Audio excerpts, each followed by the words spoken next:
Before we jump in, take a second to subscribe and hit like. It helps the channel a lot, and you will get more stories like this. Throwaway for obvious reasons. This story is old enough that the people involved have moved on, but the pattern is still painfully common. If you have ever been told you are insecure for asking for basic respect, you will understand exactly why this ended the way it did.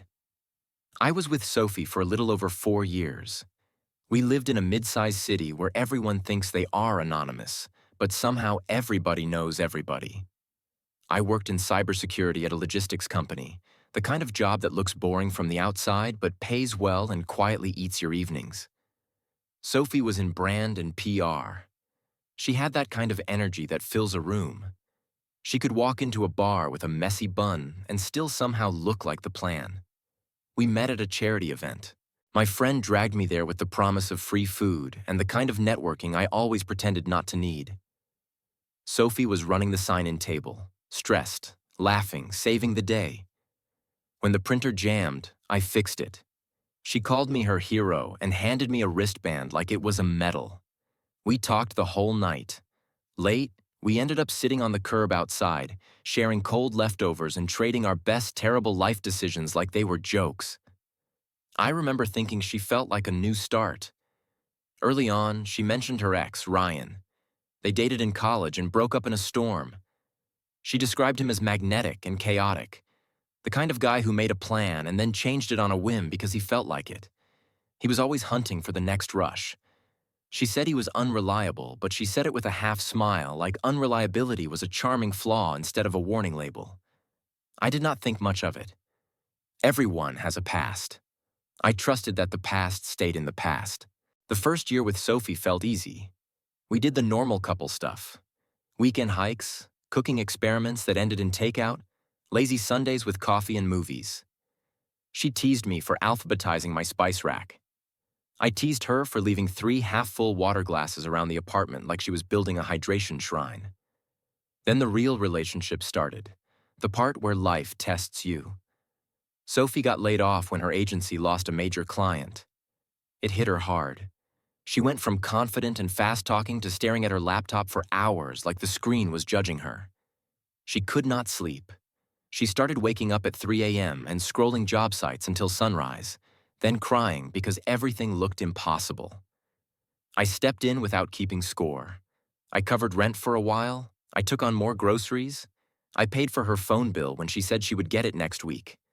I sat with her while she rewrote her resume for the 10th time. I helped her rehearse interview answers, even though I secretly hated the whole performative dance of corporate hiring. I connected her with a friend of mine who worked at a bigger firm. She landed a new role after a few months, and I was proud of her in that quiet way that makes you feel like the person you love is still winning even when the world tries to push them down. That is when Ryan started returning, like a song you thought you had finally forgotten. At first, it was small. A message, she said. He heard she got laid off and wanted to check in. She told me she found it mature, that it showed growth. I shrugged. I did not want to be the guy who acts threatened by a text. Then there was another message. And another. He sent memes. He sent throwback photos. He sent voice notes about his life, like he was auditioning to be the main character in her day. When his name popped up on her screen, she would tilt the phone away without thinking, like an instinct. If I noticed, she would laugh and say it was nothing. I told myself I was imagining it. People do weird things with their phones. Maybe she hated the brightness. Maybe she was trying not to bother me with her past. But I started to hear his presence in the way she talked. She would bring him up casually. Ryan would love this restaurant. Ryan used to say that. Ryan recommended this podcast. Every time his name came out of her mouth, it landed like a pebble in my shoe. Small, but impossible to ignore after enough steps. I asked one night, gently, after we had been watching a show, and she was laughing at a message that clearly was not from her coworkers. I told her it was bothering me that Ryan was still so involved. I tried to keep my tone calm. I did not accuse. I did not demand. I just asked what the boundary was. Sophie sighed and said I was reading too much into it. She said they were friends now. She said people can grow up and move on. She said she was not going to live her life based on my anxiety. That phrase, my anxiety, stuck to me. It turned my concern into a personal flaw. It made me feel like the problem was inside my head instead of inside our relationship. After that, I tried to be flexible. I tried to be the secure, evolved boyfriend. I told myself that if I acted normal, it would stay normal. It did not. The messages became calls. The calls became long. She would step onto the balcony for privacy. She would pace. Sometimes she would come back inside with that soft smile, like she had just been understood in a way that made her lighter. I wanted to be happy for her because I loved her, but it felt like I was watching someone borrow warmth from another fire. I did not snoop. I never went through her phone. I was raised to believe that if you have to spy, it is already broken. But I could not avoid what was right in front of me. She would get a notification and her whole face would change. She would be stressed and distant, then suddenly bright, then distant again. It was like I was living with a radio that kept switching stations without warning. In the middle of all this, my career opened a door I had been quietly working toward for years. A partner company offered me a role overseas, not a random transfer, a senior position, with a team, a relocation package, and work that actually excited me. The location was Copenhagen. My company had ties there through a security initiative, and they wanted someone who could lead incident response across multiple regions. It was the kind of move you say yes to even if you are scared, because you know you will regret it forever if you say no. I brought it up to Sophie carefully. I told her it was a huge step. I told her it would mean moving. I told her I wanted us to do it together. She froze. Then she started listing everything she would lose. Her friends, her family, her new job momentum, her favorite coffee shops, her routine. She said she could not start over right now. And then she said something that made the air go thin. She said Ryan was going through a rough time, and she wanted to be around for him. Around for him. Not around for us. Not around for the life we were supposed to be building. I remember staring at her, trying to understand how a person could say that out loud and still expect the conversation to continue like normal. I asked what rough time meant. She said his startup was failing. She said he was depressed. She said he needed someone who understood him. I pointed out that I understood her, that I had held her together when she was falling apart, that I had rearranged my life for her without complaining. She got defensive. She said I was making it transactional. She said love is not a scoreboard. She was right about that. Love is not a scoreboard, but respect is not optional either. In the end, I declined the Copenhagen offer the first time. I told myself relationships are compromise. I told myself we were a team. She hugged me hard that night, thanked me, called me her anchor. She said she did not know what she would do without me. I believed her. I wanted to. 6 months later, the offer came again. Same role, better pay, better timing. My manager practically begged me to take it. Sophie was doing better by then. She had settled into her job. She was traveling for work occasionally. She was confident again. But she still said no. This time she framed it as concern for me. She said I would hate being far from home. She said I would be lonely. She said Copenhagen sounded cold and miserable. Then, almost as an afterthought, she mentioned that Ryan had started a new project and she wanted to support him because he finally had direction. I felt something in me start to crack. Not loudly, just quietly, like a hairline fracture spreading across glass.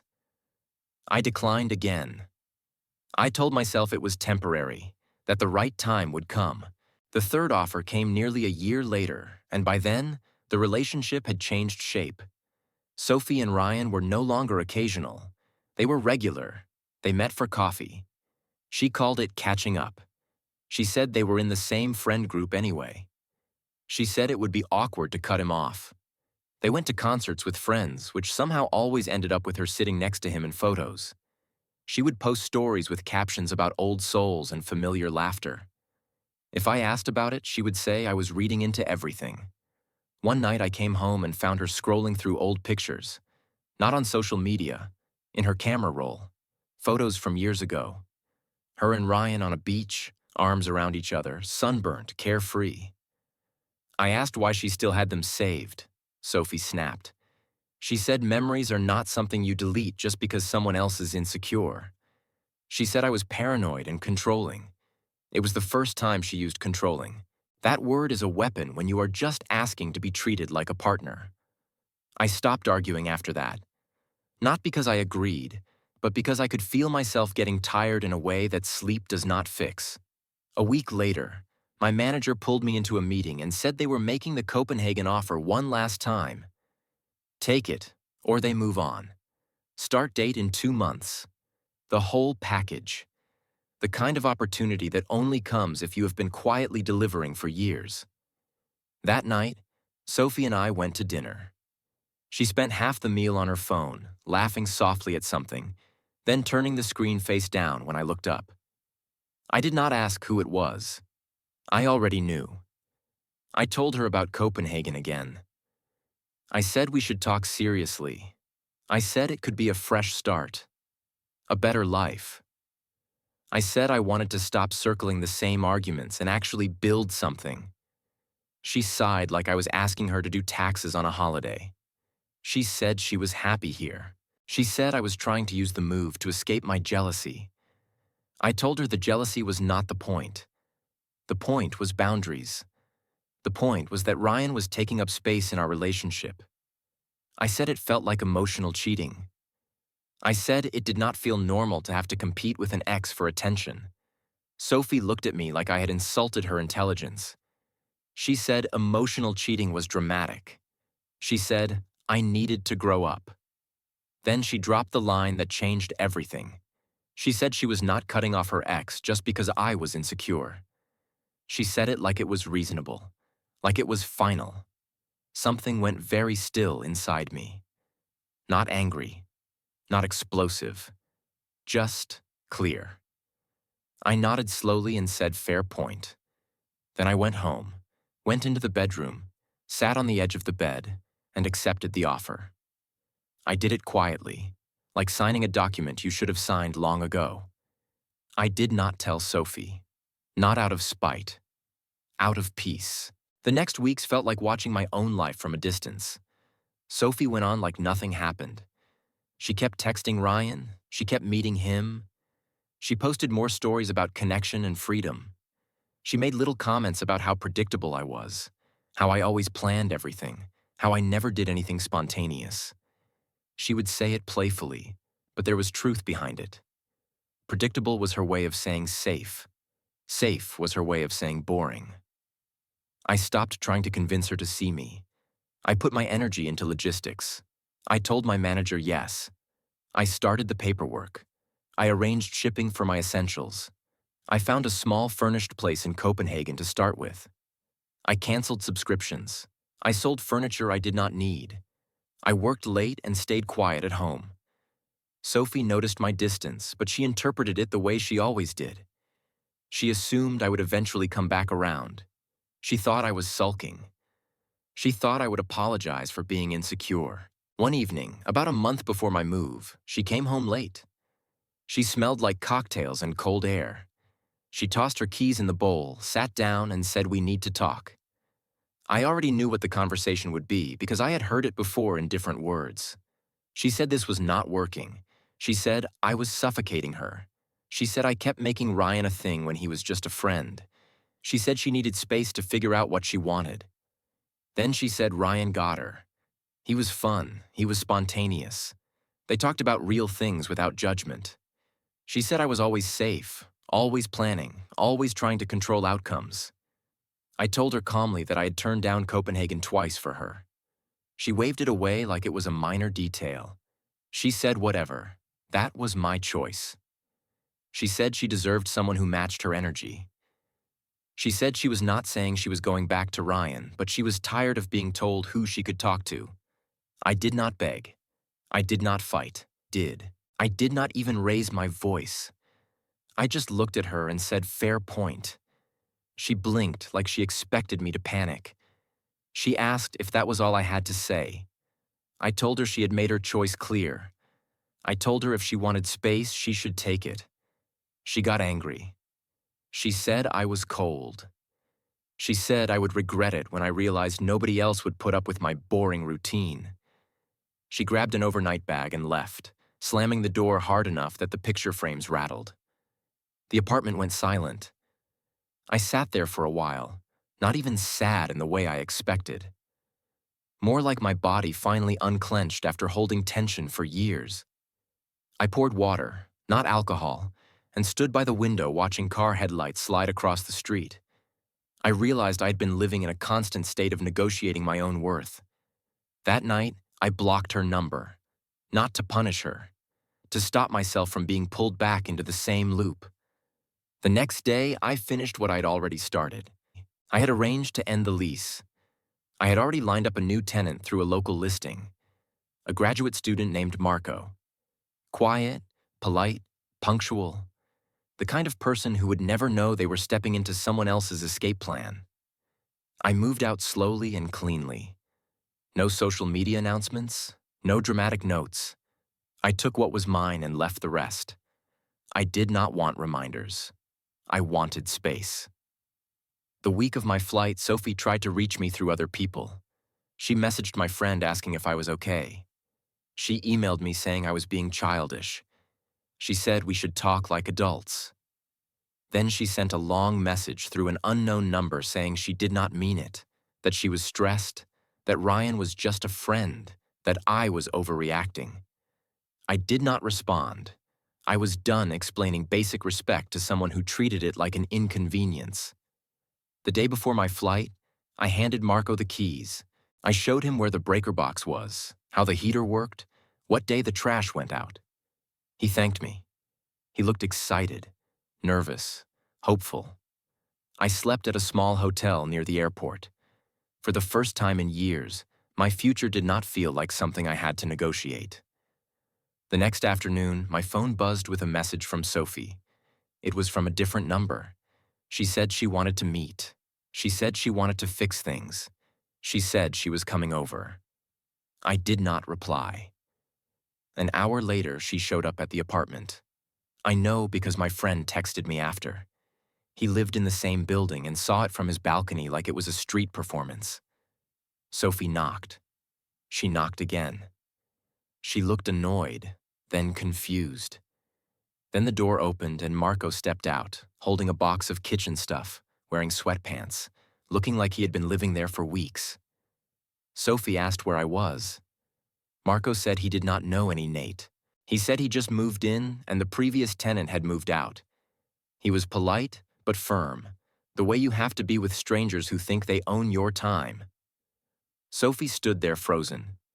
My friend said she kept talking, like if she said enough words, the reality would bend. She asked if I was coming back. She asked when. She asked why I would do that without telling her. Marco shrugged and said he could not help. Then he closed the door. That was the moment she understood I was serious. Not because I yelled, not because I begged, not because I made a dramatic scene, because there was a new name on the lease and a new life on the other side of an ocean. My flight took off on time. Copenhagen hit me like clarity. Cold air, clean streets, people moving with purpose. The city felt calm in a way my relationship had not been for a long time. My new team welcomed me with that awkward professional friendliness that slowly turns into real connection. The work was intense, but it was the kind of intensity that builds you instead of shrinking you. I rented a small place near a park. I started biking to the office. I learned the grocery store layout. I found a coffee shop where the barista stopped asking my name because he remembered it. I went to museums on weekends. I started sleeping through the night again. A month in, I heard through mutual friends that Sophie and Ryan were suddenly everywhere together. It did not surprise me. The person she told me not to worry about rarely stays just a friend when boundaries are already gone. At first, part of me hoped it would work out for her. Not because I wanted her back, but because I did not enjoy the idea of anyone being hurt. I wanted to believe she would learn and grow and become someone better for someone else. But the version of Ryan she had romanticized came with the same baggage it always had. From what trickled in, his exciting life was mostly financed by debt and charm. He bounced between projects. He talked big. He promised big. Then he vanished when it got real. Sophie, chasing that feeling of spontaneity, started making her own impulsive choices. She skipped work for midweek trips. She posted about living freely. She said she was done being held back. Then she quit her job to help Ryan with his new venture, because of course she did. She wanted to be part of the story he kept selling. The venture failed in a few months. Ryan blamed everyone but himself. He got cold.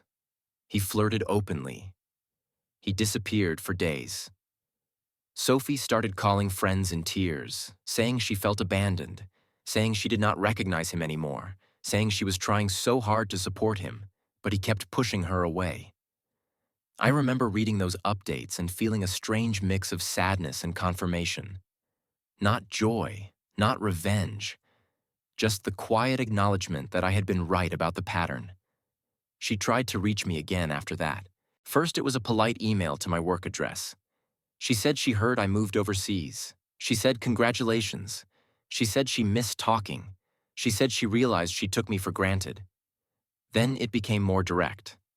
She said Ryan was a mistake. She said she finally understood what I meant about boundaries. She said she would do anything to fix things. I did not answer. Then her sister reached out, angry, saying I was cruel, saying I owed Sophie closure, saying Sophie was spiraling and it was partly my fault. That was when I understood something important. People like that do not want closure. They want access. They want the safety net back under them. A few months later, I flew home for a friend's wedding. I kept it quiet. I did not post about it.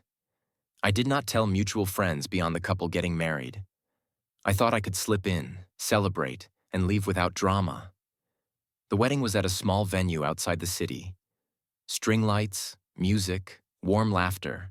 I wore a suit that fit properly for the first time in years because I had been taking better care of myself. I felt calm. I felt like myself again. During cocktail hour, I saw Sophie across the room. She looked different. Not in a glow-up way. In a worn-out way. Her posture was smaller. Her smile looked practiced.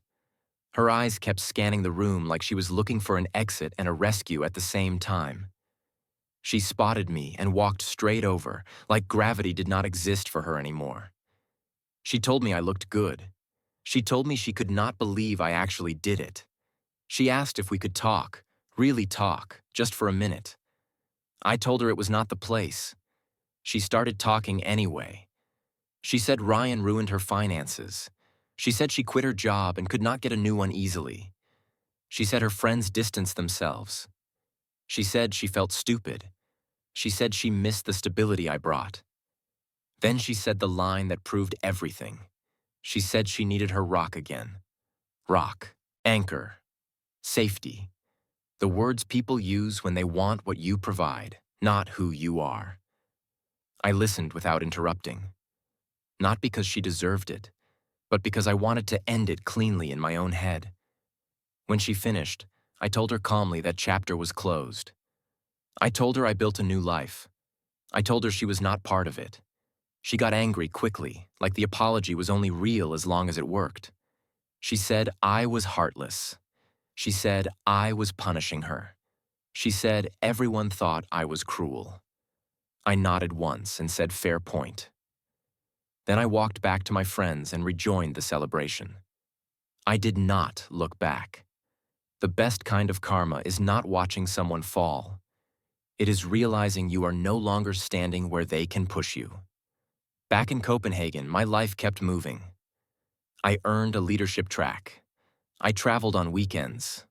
I met new people who did not treat basic respect like a negotiation. I dated casually, slowly, with better boundaries. I learned that peace is not something you find. It is something you choose, repeatedly, especially when someone tries to convince you that your standards are insecurity. If you are in a relationship where you keep being told you are too sensitive, too jealous, too controlling for asking for loyalty, listen to the pattern, not the words. You do not have to compete with someone's past. You do not have to beg for basic consideration. You are allowed to choose yourself. Thanks for watching. If you want more stories like this, subscribe and hit like, and tell me in the comments what you would have done in my place.